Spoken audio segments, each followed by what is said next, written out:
All right, and we have a quorum now, so we can go ahead and start the meeting.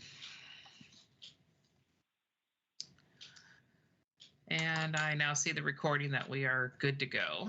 So I'm going to go ahead and call to order the City of Sherwood Planning Commission regular meeting for December 14th, 2021. Roll call, Chair Simpson is here, Vice Chair Kai. Here. Commissioner Widola. Present. Commissioner Bance. Here. Is Commissioner Giles joined us? I just got a text from him. He has a conflict this evening. All right, and Commissioner Brown? I have not heard from her. Okay, we have a quorum and we will proceed with our consent agenda, which consists of the October 26th and the November 9th, 2021 regular meeting minutes. Did everybody have an opportunity to read both sets? I know the November 9th meeting minutes came out a little bit late, but they have been posted online and may or may not have been delivered to the House. I had an opportunity. I wouldn't say I read word for word, but I did skim through them. And all right, so we could entertain a motion to approve the consent agenda. I'll motion to approve. All right. I'll second. All right, it's been moved and seconded to approve the consent agenda. I'll take a roll call vote. Commissioner Bance? Aye. Commissioner Widola? Aye. Commissioner Vice Chair Kai? Aye. And I vote aye also. Motion passes. Council liaison announcements. This evening we have Councilor Scott with us. Yeah, hello, everyone. I'll be brief.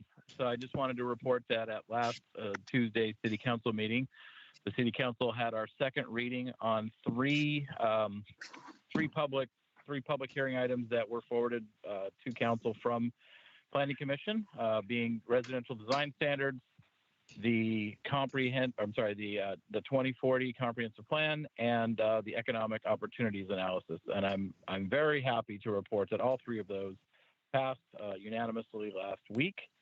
And really, I just wanted to thank all of you on this commission and your predecessors who were on this commission, before you, for all the hours and hours and weeks and months and years in some cases of work that all of you have poured into really all three of those things, particularly the comprehensive plan, of course, and then the residential design standards work over the last year or so. So really, really grateful for all of that, and just wanted to recognize the hard work that this committee put in getting those things to the goal line. So thank you very much. Thank you. Yay. Did you guys modify any further parts of it, or did you take it as is? Nope. Wow. Nope. We were very happy with all of the diligence you all showed and passed it right through. Wonderful. Thanks for that update. Thank you. To me, that's like, I'd like to just spike the football in the end zone because we, as a commission, made a touchdown. So thank you, Councilor Scott. Absolutely. And I would say, Chair Simpson, particularly yourself, I know the residential design standards has been something on your personal to-do list on this commission for a very long time. And so I'm sure you feel a great sense of accomplishment and satisfaction finally seeing that one get over the goal line as you see, and you are definitely welcome to spike the football. And there's no council meeting next week. We're off until the new year, so happy holidays to everyone. All right, happy holidays to you,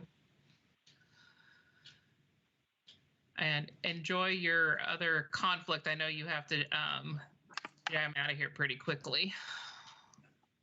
Thank you. I'm about to do so now. All right. Thank you. And thank you again for the kind words. All right. So, Doug. Staff announcements. Exiting. Erica, would you like to take that? I will. So I just have a couple quick announcements here. Tomorrow, we do have a technical advisory committee as well as a Community Advisory Committee for the Sherwood West Relook project. The TAC meeting is from 2 to 4 in the afternoon, and if anybody wants to view that meeting, they can do so online via the city's YouTube channel. And that same goes for the Community Advisory Committee, which starts at 5:30 in the evening and can be also be viewed online on the city's YouTube channel. Our next Planning Commission meeting will be held on January 11th. We are going to have a 45-minute work session that evening on some code updates. The first code update has to do with some minor updates to the marijuana code chapter and our special use chapter in the development code. And the second work session item goes back to our housing choices and really the development standards centered around plexes. So we're going to be looking at duplexes, triplexes, and quadplexes, and really what are the development standards for those types of housing. And when I talk about development standards, I'm talking about lot sizes, setbacks, and really the standards that are in that use table at the beginning of our residential development code chapter. And that's it, except for happy holidays, everyone. Is that not already specified in the residential design standards? I thought what we did for one type had to apply to them all. Are we doing something else with these in particular? No. So we have kind of reviewed these development standards last year, but now we're kind of going back and, if the commission, if you have any, dire questions about, how we got here, or if you feel that you've heard things differently throughout, within the community, we can kind of go back and answer those questions. Okay. Got it. Okay.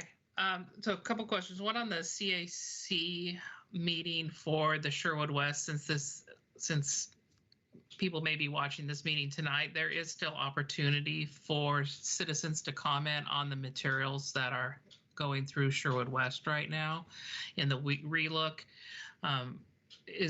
Can they not submit something, or is it too late to submit an email? We're 24 hours. Oh yeah.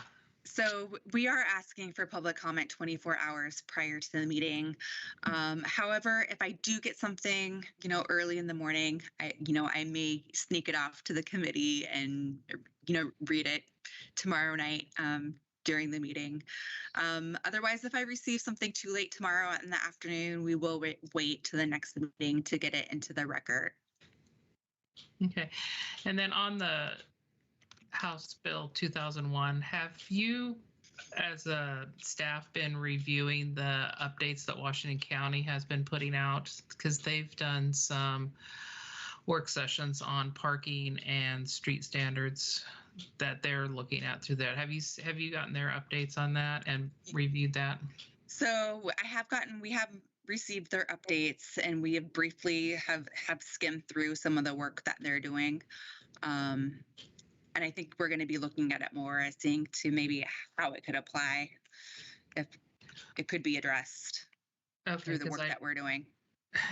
I don't want to be the community that has to recreate the wheel when other communities have done some other homework already. So when we get to that in June, it would be nice to at least have someone else's homework available for us to have.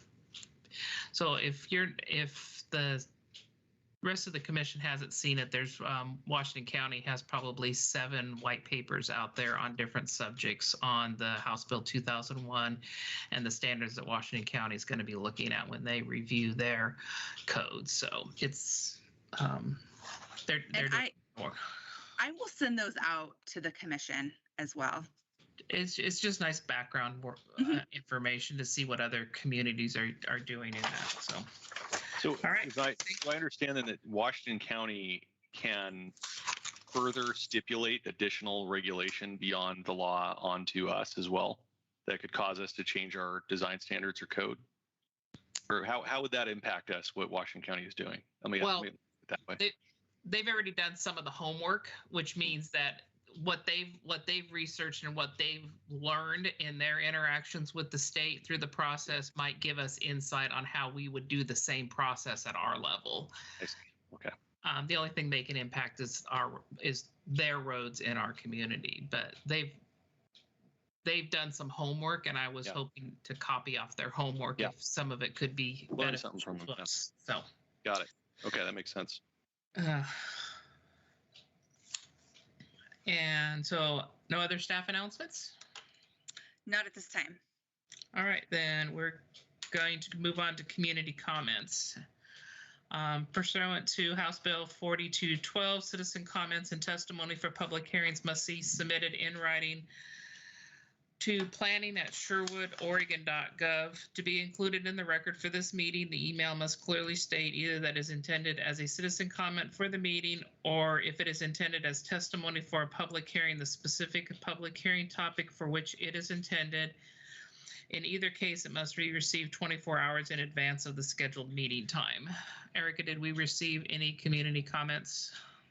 We have not. All right, then we're going to move on to public hearings.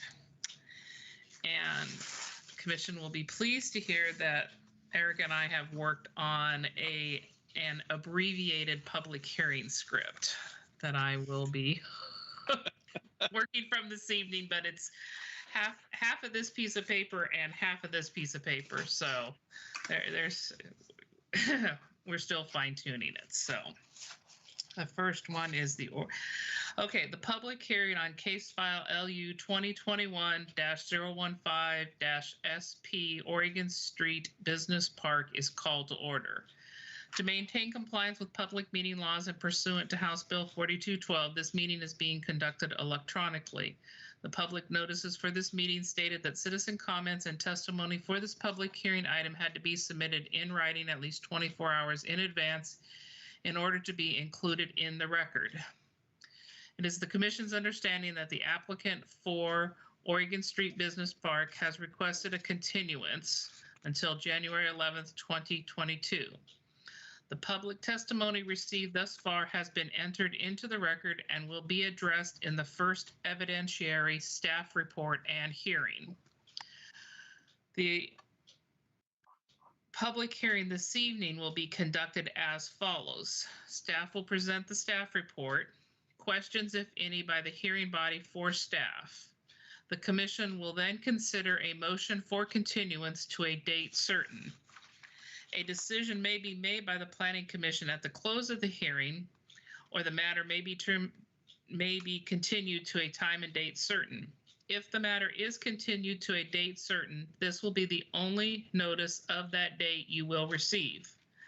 Please note, failure to raise an issue with enough detail to enable the commission, the applicant, and parties an opportunity to respond to the issues precludes an appeal to City Council or the Land Use Board of Appeals on that issue. Also, failure by the applicant to raise constitutional or other issues regarding proposed conditions of approval, again with enough detail to allow the commission to respond to the issue, precludes an action for damages in circuit court. At this time, I will take a roll call to ask members of the commission to disclose any ex parte contacts, bias, or conflicts of interest. Please state none, or indicate the nature and extent of the ex parte contact, bias, or conflict of interest, and indicate whether you intend to participate in or abstain from the hearing. And I do not have any ex parte contact, bias, or conflict of interest, so I state none. Vice Chair Kai? None, and I plan to participate. Commissioner Widola? None. Commissioner Bance? None. As the applicant is not here this evening, he will. There is no challenge to any planning commissioner member's ability to participate. The planning staff will now present the staff report. You are muted. Oh, unmute. All right. Good evening, Chair Simpson and Planning Commission. Sorry about that. Eric Rutledge, Associate Planner. Yep, so another continuance on this application. We did get the 120-day extension as well as the continuance request. So the new 120-day deadline is March 23rd, 2022. And yeah, happy to answer any questions if you have any on this one. What was the date that the hearing is continued to? January 11th. Okay. I'm trying to, was that the 100 and 200 pages that we got, or was that the other hearing? Yeah, that was the other hearing. So for this We didn't one, get anything. correct. For this application, the Oregon Street Business Park, staff has not released a staff report for it. So you have not received a staff report for this one. You've seen the single application that's been submitted by the applicant. So that has been posted online. I don't believe you've received a paper application for this one. So it's just been posted to the website, the original application, and then we've been getting continuances. So the staff report also has not been released. Okay, thank you. Are there any other questions of staff? Yeah, just to confirm, it sounds like their reason for extension is they want to meet with neighboring property owners and conduct further analysis, traffic and parking. Is that correct on this one? Yes, we have two continuances tonight. That's for the next hearing. Oh, that's the next one. Sorry, I'm in the That's the packet. reason why. Okay. Yeah. So we didn't for this application. We didn't get a clear reason why, at least stated in writing. So just the continuance request and the 120-day extension. And is this their first request?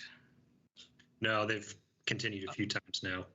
Okay. And so there is, yeah, probably maybe 3 times. I think this is the 3rd for this application.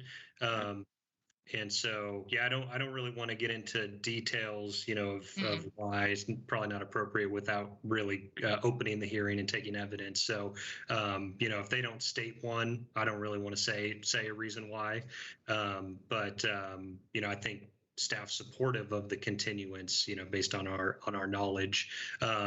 I think eventually they're going to have to either come to a hearing or pull the application or, really finalize it. Of course, we do hope they come forward and actually hold the hearing and get a decision issued on it. There is a back end date for land use applications.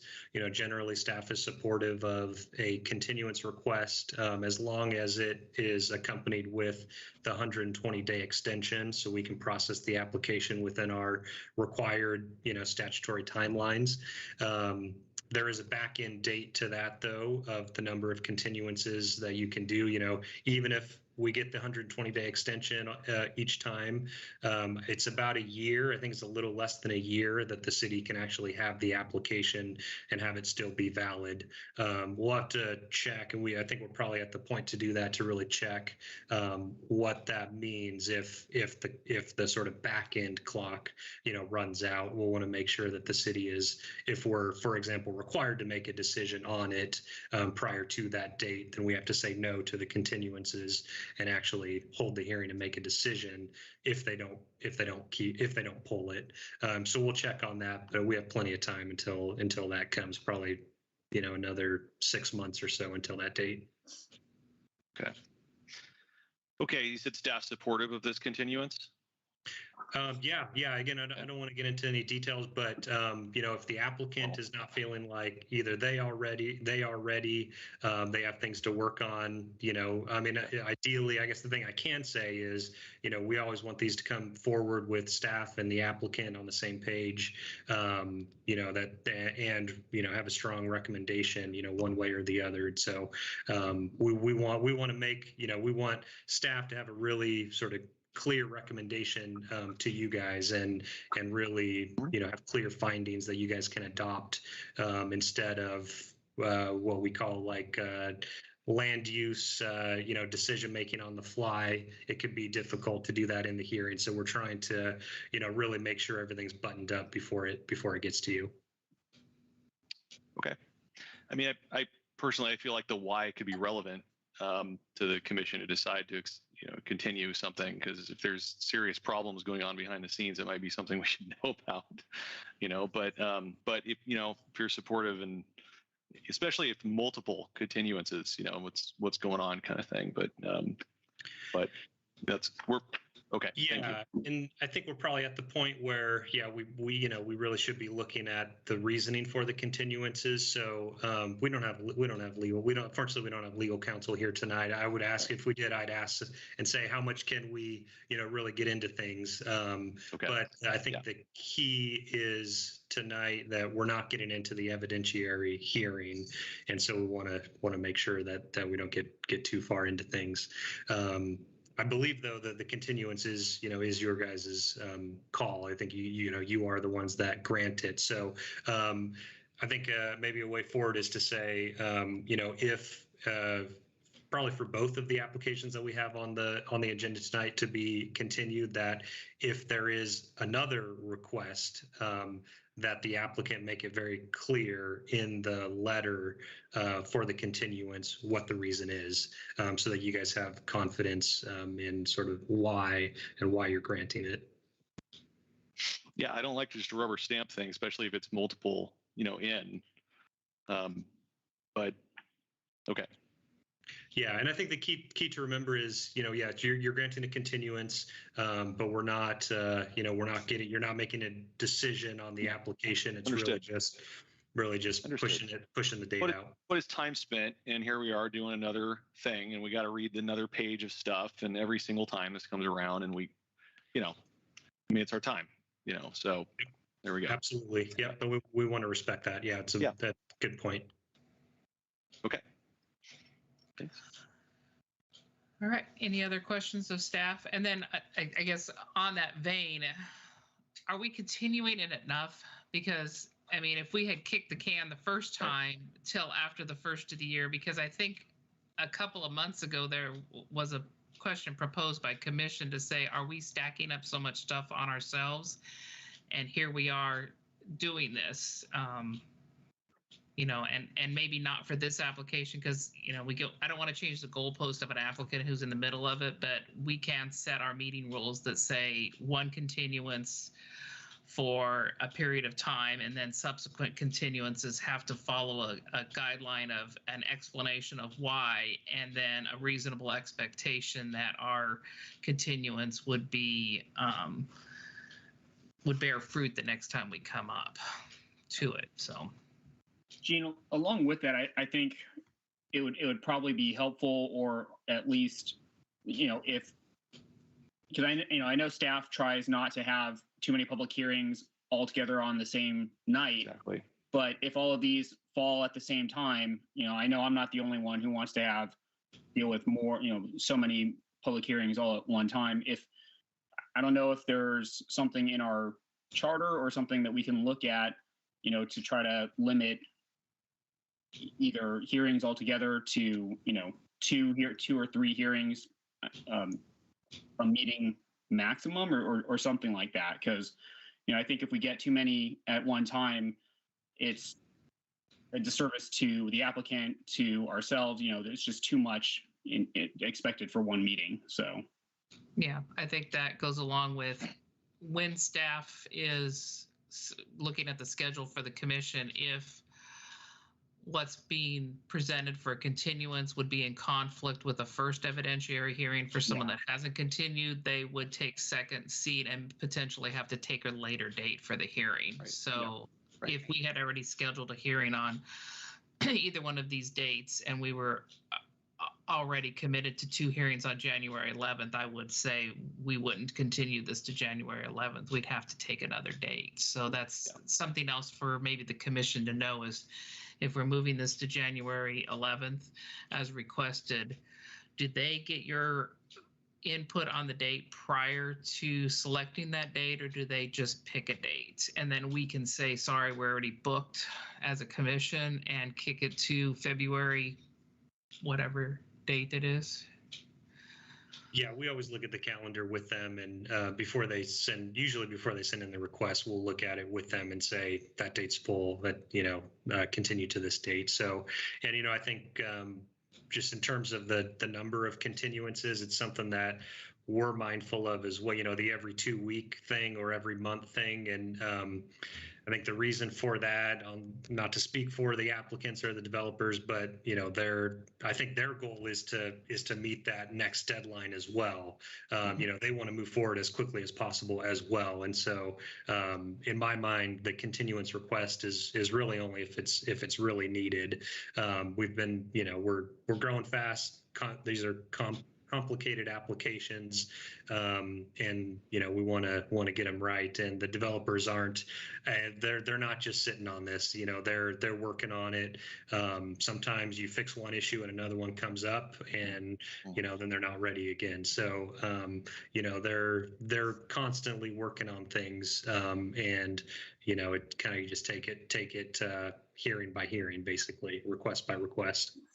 So if we get a better result, it's worth the effort. I do appreciate the other commissioners' comments that having a why after we've had so many continuances makes us feel like it's not just them trying to keep a placeholder application. I mean, they're paying a fee every time they do a continuance, but it's a nominal fee in the big scope of their project. So I'm sure. So.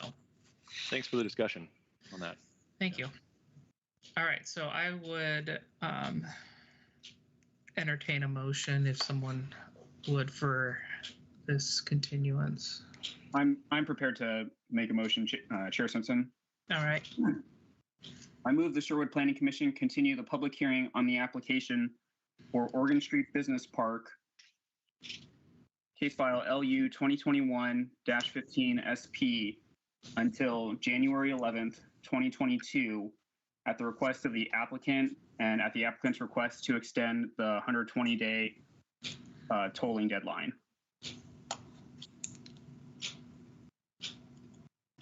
I'll second.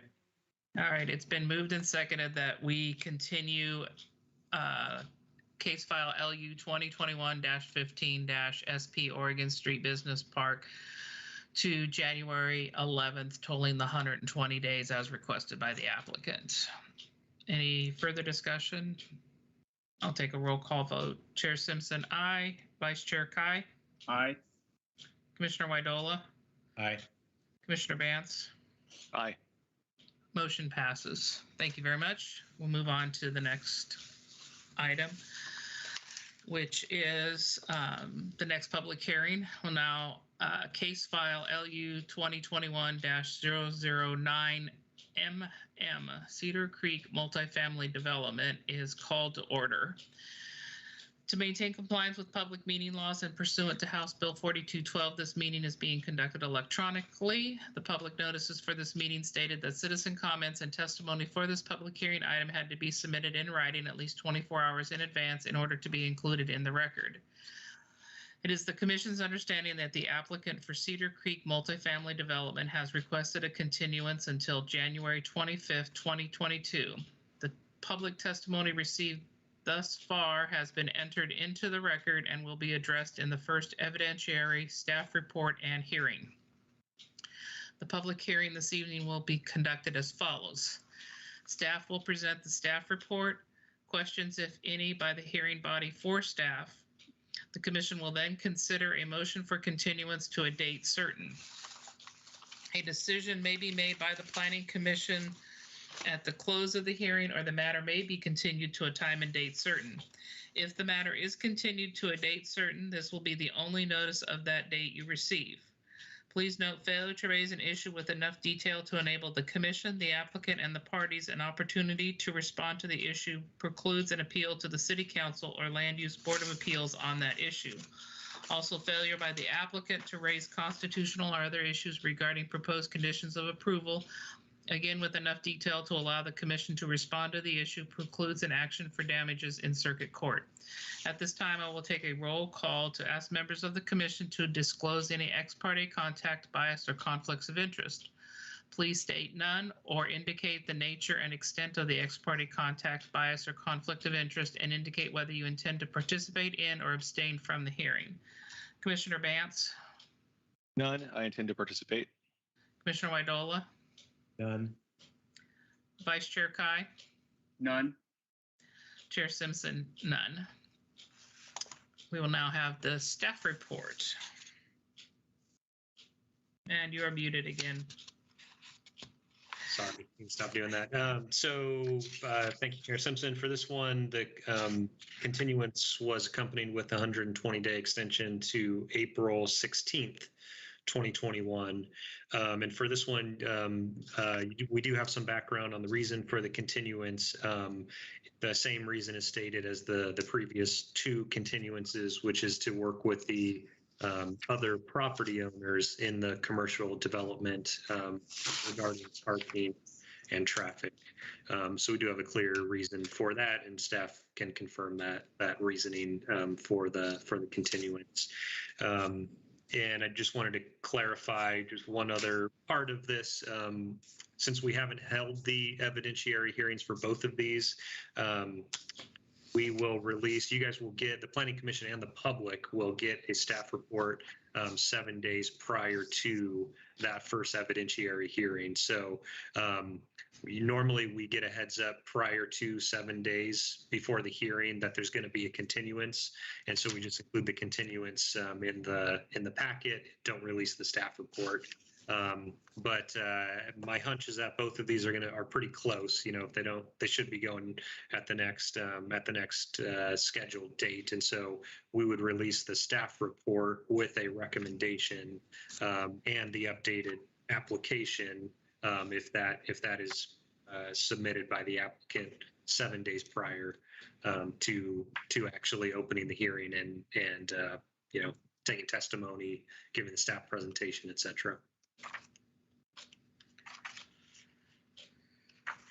All right, are there any questions of staff? I have one question before I open it up for other questions. So I've got 200 pages. Is this, I'm getting confused. And so when we get to hearing, 10 days before or 7 days before, whenever you do it, I may need someone to hold my hand to tell me the packet that you received on December 14th needs to be combined with the packet that you received in October, and we're omitting these pages and adding these pages, or there's some other clear direction, because I think the page numbering and everything is going to be complicated if we're not all working from the same set of documents. So right. Do we keep this? Do we keep this packet of papers? You can if you'd like. So let's see. We will. Yeah, you will. So I think the way it'll likely work. We'll have to take a close look at it when the time comes. But I think the way it'll work is the online packet will be, you know, really combined, cleaned up to say, here's the staff report. Here's all the exhibits that we've received to date, you know, comprehensive. Here's all of them, including all of the public comments. So the online packet that gets released to the public and to Planning Commission, you know, over online on the website, that'll be comprehensive, very clear, you know, start to finish. The paper packet's a little more complicated because we don't want to keep printing, you know, the application over and over again. And so that one, I think you will have the original, and then basically all the exhibits as we get them, we're going to send, you know, we're sending those out. And then with the paper release prior to the actual hearing, you'll get an updated staff report as well that summarizes everything. So the paper is going to come kind of piecemeal because we don't. I mean, we could kind of do a whole reprint, but you know, then you're going to have two applications and you know, two sets of full-size plans and all of that. So unless if the application itself, you know, significantly changes, then we would request that from the applicant again, full-size plans, and get that to you. If it's just exhibits in terms of public comments, that type of thing, we'll probably just print those and send you the updated information that's been released since the previous continuance. So it is complicated. I struggle with it too, to be honest, to get it all together and to you guys in a clean format. But we'll pay attention to that. So to summarize, online should be really clean. You know, if you go to the website after we post it, it'll have everything there in order in the exhibits. The paper packet that you get will be kind of piecemeal though. Okay, and online, because these are so voluminous, it is really difficult to get everything organized well. I don't know if the online part of this could be chunked into two or three downloads so that someone's not downloading the, you know, like, especially like things like the transportation study, if that can be exhibit F and a download by itself and a couple of logical piecemeals. And then I would ask for like you and I to have an appointment the weekend before, you know, like Thursday or Friday before the hearing, you know, a day or two after the packet's been delivered, because whenever they deliver the packets, Tuesday or Wednesday, I'd like to have a day appointment with someone from staff to put my packet in order so that I'm clear. So yeah, sure. And yeah, we can definitely do that. And the online that you're referring to, is that the Planning Commission packet or the land use project page? So I go to the part that says agendas, Okay. city meetings and agendas, and then it has our date, it has the agenda, and then it has the attachments. And if you hit the attachments there, sometimes it's just too much. So if we could have an attachment per agenda item, and then if the agenda item is too big, potentially link it to the site, but I'd rather have all of our attachments right there, but maybe broken out into 2 or 3 pieces so that someone and don't just label them attachment 1, attachment 2. Maybe it's hearing item 1, so that a user could know which link they're going to. So Yep, we can definitely do that. And I know, you know, it's we can definitely pay attention to that and try and really clean it up for accessibility. These, you know, when we're getting stuff into the record, for example, for this one, for the Cedar Creek application, I think you maybe have 2 or 3 sets of the same CC&Rs in there. And that wasn't a mistake. You know, we're getting public comments and the public comment has the CC&Rs that they're referencing attached, and they're saying, here's my attachment, you know, of the CC&Rs, and referencing their attachment in their comment. And I, you know, as staff, as the city should not be removing any part of their, you know, testimony. And so in the printout that you guys got, I think you have 3 sets of the same CC&Rs. That's just the way the land use record works. You know, we're not going to delete stuff that people submit into the record. And so, yeah, it's a lot. And sometimes it's messy and complicated, but we'll do the best we can to make it organized for accessibility, both for you guys and for the public. okay, and thank you for bringing it up, because if someone is going to the project site, the attachments may be spelled out clearly in different in each attachment with an explanation. But if you're just going to the agenda page and you have 1,000-page download for all the hearings that are going to be on that night, it is daunting. So, and I might be your least common denominator because I'm the paper person that wants to be able to lay things out. So thank you. Commissioner Kai, you've had your hand raised. Sorry for the... No, that's okay. You know, I think we're making this far too complicated, more so than it needs to be. You know, considering that the hearing is now moved to April 16th, and we would, at that point, have the original packet for probably close to a year. No, I suggest that we give all the documents back to staff, let them organize a packet that to then give to us, because I don't have enough faith in myself to organize this to how it's supposed to be, what's relevant, what's not.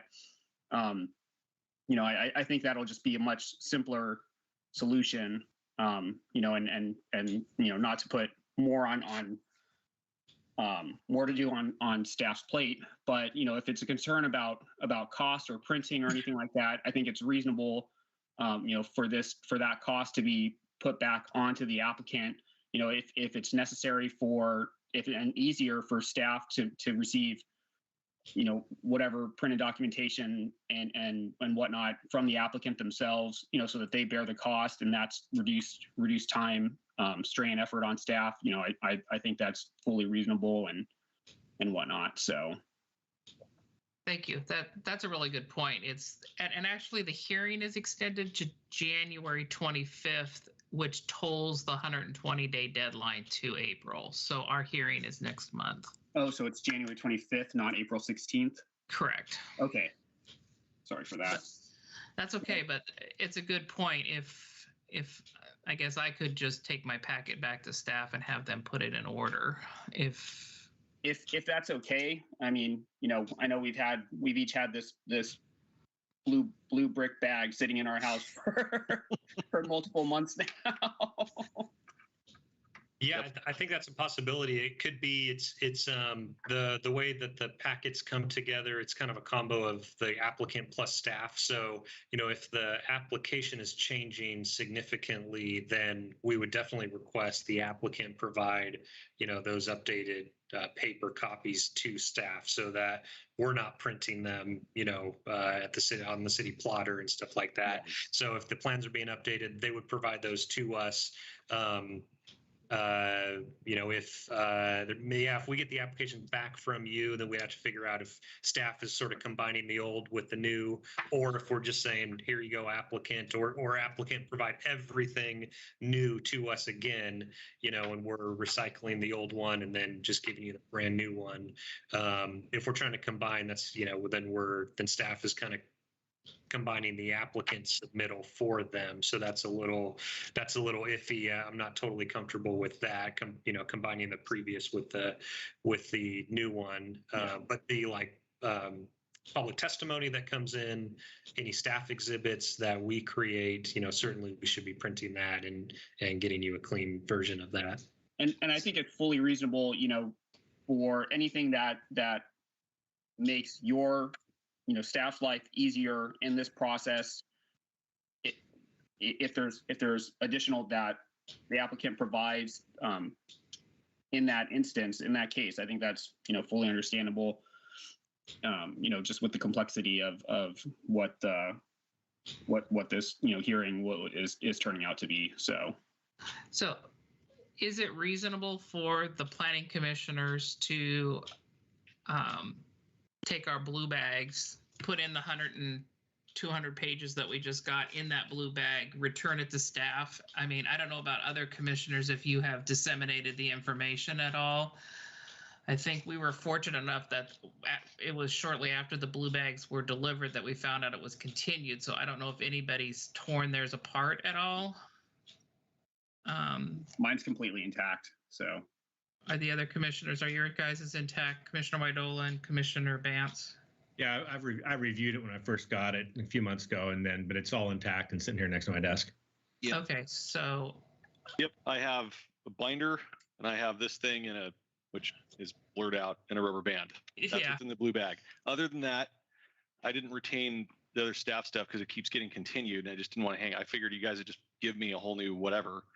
And so what I received for this meeting is the only thing I have beyond the blue bag contents I just showed you. Okay, so I think for the sake of this hearing, because of the length of time of the continuance and ensuring that we are all working off the same document, if we can get the blue bags returned to staff by January 11th, is that enough time? Yep, If we plenty get of time. If we get you our blue bags by January 11th, with what we got for tonight's hearing and whatever we still have left in our blue bags, you can just redistribute the blue bags complete with an updated staff report for final. Thank you. Yep, sounds good. Yep. That was a great idea, Commissioner Kai. No, I was no problem. I was trying to figure out how I was going to put myself back in order, and that Well, was and it was just kind of a thing of the meeting that you would need for getting everything in order would every other commissioner would probably need that too. And so I figured this is I understand it's still a fair amount of work, but probably easier in the long run. So yeah. I think staff having one organized group of 6 commissioners would it'll save time in the hearing night for sure. All right, thank you for that. All right, any other questions of staff before we entertain a motion? All right, The reason for this one, pretty clear. Like it you was said, spelled out. they Yeah, want to talk to other, which is a good thing, other property owners around, especially considering some of the testimony that's been included in here. But it's always good to talk to a neighbor. So that's a good thing. I want to ask staff what is it that's triggering this? I forgot to ask on the other one too. What is it that triggers this coming to us? Because normally it's like, if it meets code exactly or whatever, staff reviews it, you approve. What is it about these projects that require our review? And the reason I'm asking that is because it helps me, prepare and think about this project as we look forward to the hearing. Mm-hmm. Yeah, it's a great question. And I don't think we're getting into anything that we shouldn't be. So just on a very general level, land use applications, there's 5 different types of review, type 1 up to type 5, and planning commission is type 4. So generally speaking, the higher the level, the sort of the more public review there is, and sometimes a little bit more discretion, not always. Type 5 is city council. Type 4 is planning commission. Type 3 is hearings officer. Type 2 and type 1 are staff. And so it depends on the size of the project, which standards are actually being applied. And so, if it's coming to planning commission, it means it's a decent size project in terms of the square footage or the parking count, things like that. You guys are kind of the high one. If there's a lot of discretion, if it's like a policy decision or a planned unit development, that goes all the way up to city council. But generally, type 4 is kind of the higher end of the land use procedures that we have, and that's with you. So the trigger on this one, as my understanding for Cedar Creek multifamily, is this is already an approved application. And the nature of the application was being changed. So the it's a major modification of an existing approved development. So it was approved to be something else, and they're doing a major modification of that plan. And so it can't be a staff level decision based on the complexity of their modification. Yeah. So a planning commission. A denial by us would return it to the original plan, basically. If that would be the only thing they'd be allowed to, and this is part of the evidence that'll be in the staff report. Yeah. But that's what they're asking is for a modification from the original approval. So. Got it. Yeah, and the reason it's coming back to you is because Planning Commission made the original decision. The original decision was a Planning Commission decision, and sometimes with modifications, they're small enough that they can be staff approved. If it's modification of this many square feet, or if they are modifying a specific condition of approval that Planning Commission placed on the decision, then they have to go back to the original decision maker to get that condition modified. So there's a lot of little details in terms of does it come to you or a lower review. But yeah, for this one, staff determined it was a type 4 modification, which comes to Planning Commission. Okay. And so is it in here somewhere what it currently is approved? I don't think I was on the commission when we approved this whole thing to begin with. Where do I find out without getting into what the applicant's asking for? Because I know that's what's coming. Yeah. And it's probably triggering this, but at least research on understanding what it currently is. Where is that in here, or can I find that somewhere else?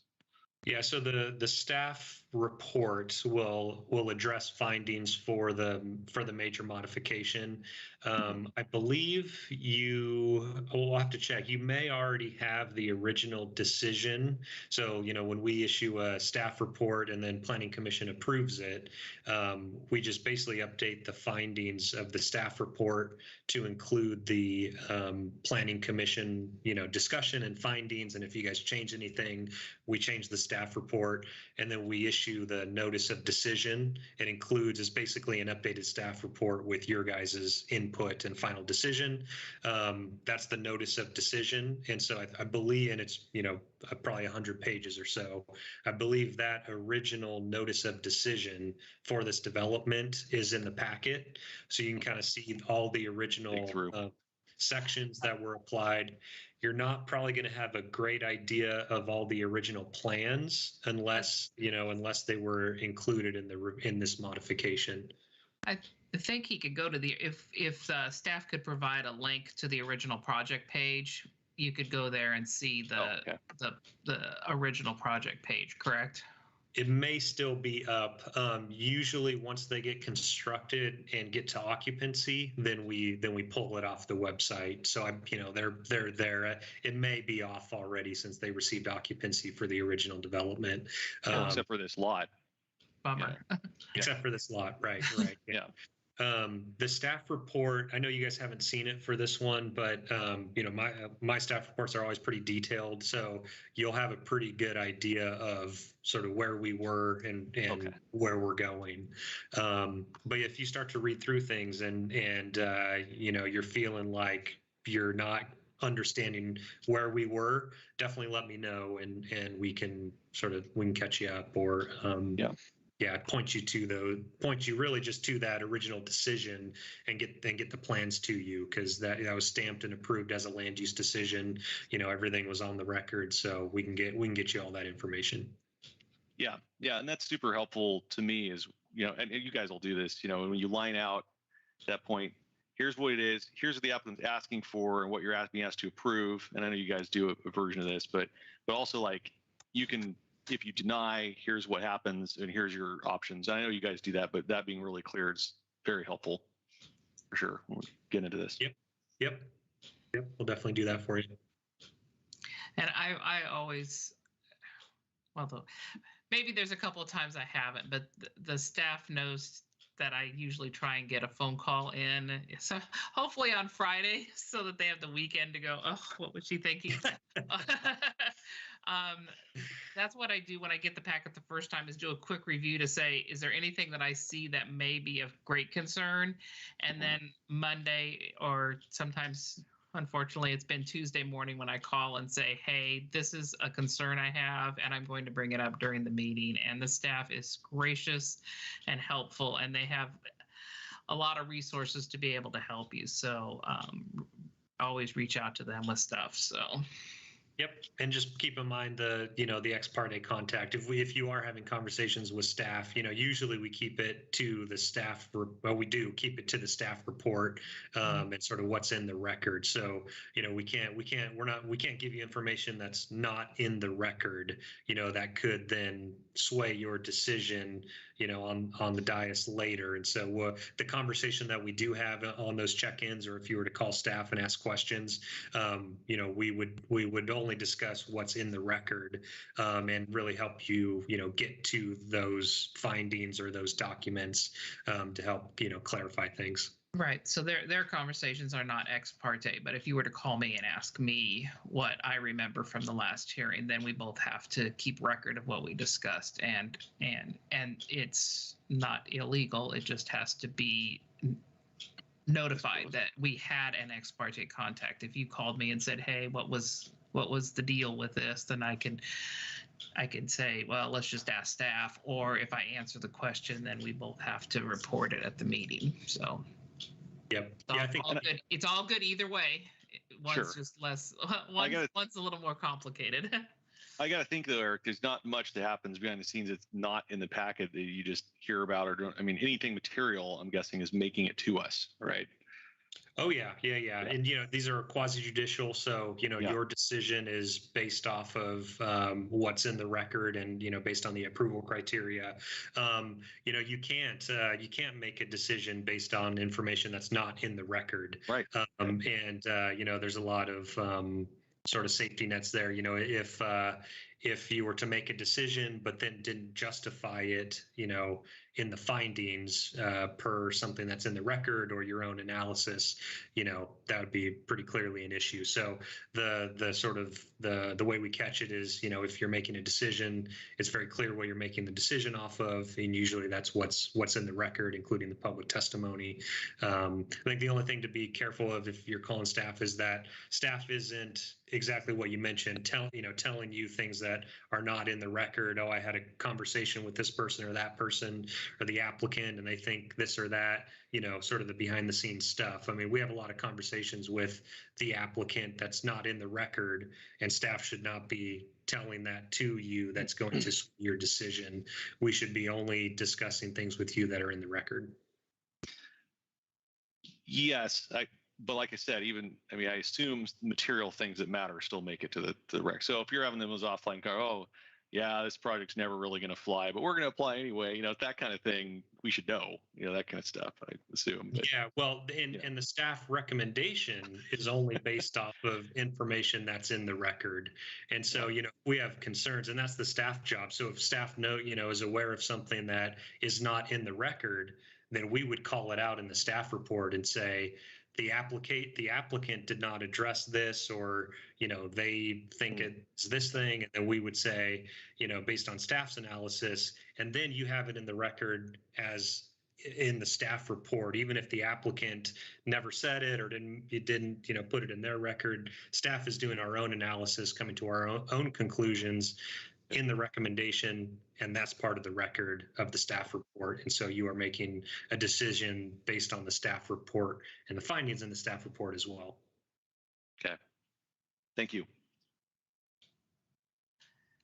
And I think I would like to add one more thing, that is, if you do discover some piece of information that is not part of the record, right at the beginning when we ask for information, if you found out a piece of information and you disclose it at the beginning of the hearing when the public record is open, and the applicant and the interested parties have an opportunity to hear this piece of information, that is considered ex parte contact. I drove past the site and noticed that it was underwater, and no one else noticed it.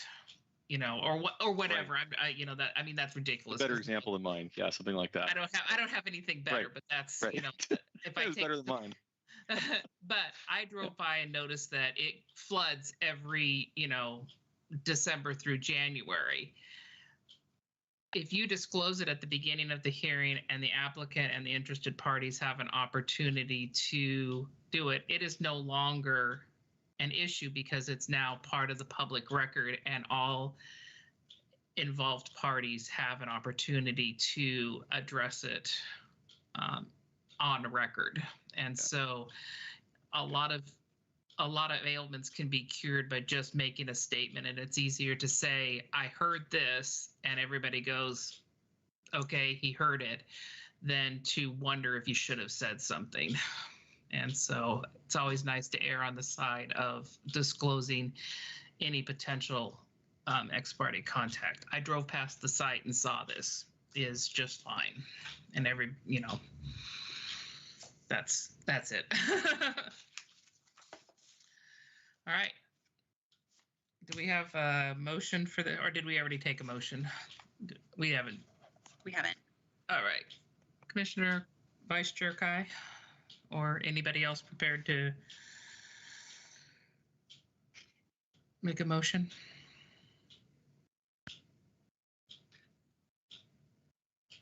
I think we lost Vice Chair Kai.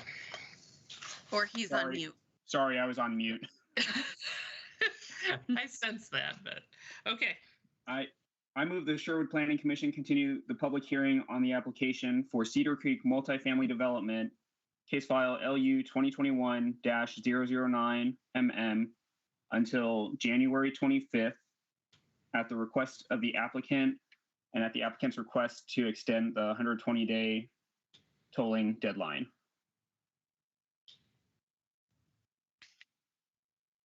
I'll second. All right, it's been moved and seconded to continue case file LU 2021-009 MM Cedar Creek Multifamily Development to January 25th and toll the 120 days. Any further discussion? Take a roll call vote.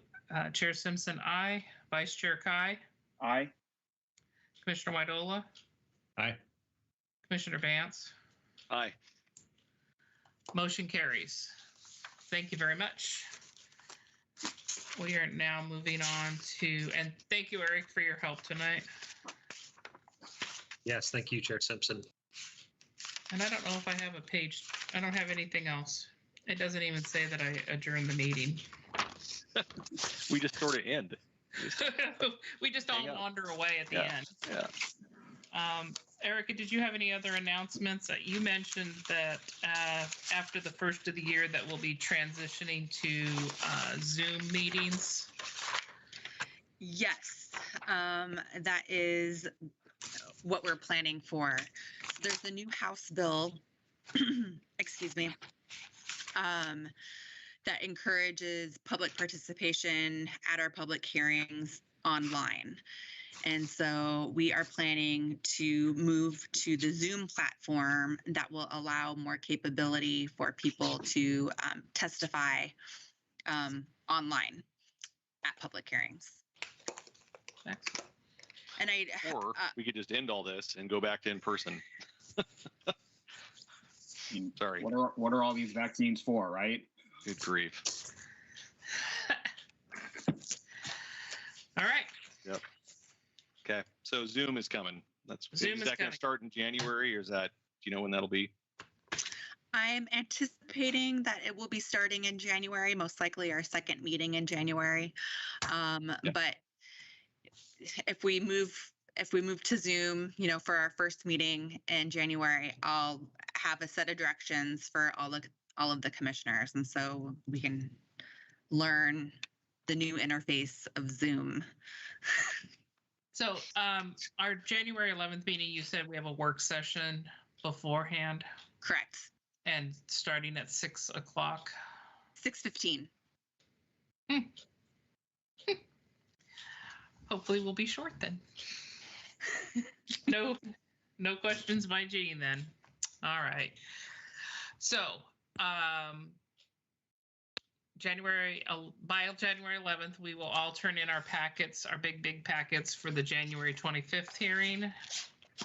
We do not have anything yet for any of our January 11th hearings. That's all to be coming. So with that, I have no other announcements. Does anybody else have any announcements for the commission before we adjourn this evening? Happy holidays. Yes, happy holidays to everybody. Nice break. And hopefully if it snows the 1 inch that they're predicting tomorrow, it clears up before the morning rush gets too crazy. So, all right, well, thank you guys for having only one meeting this December and pushing through on all the other hard work that we did. And I am so pleased with what the commission's work was and the staff's for getting our big 3 projects through with council support and without them having to recraft it on the fly. So that's huge. As a commission, we vetted it fully, and all those work sessions and all that time, I think, is so worth it. So thank you very much. All right. Any other announcements? We are going to adjourn. Hearing none, we are so adjourned. Thank you very much.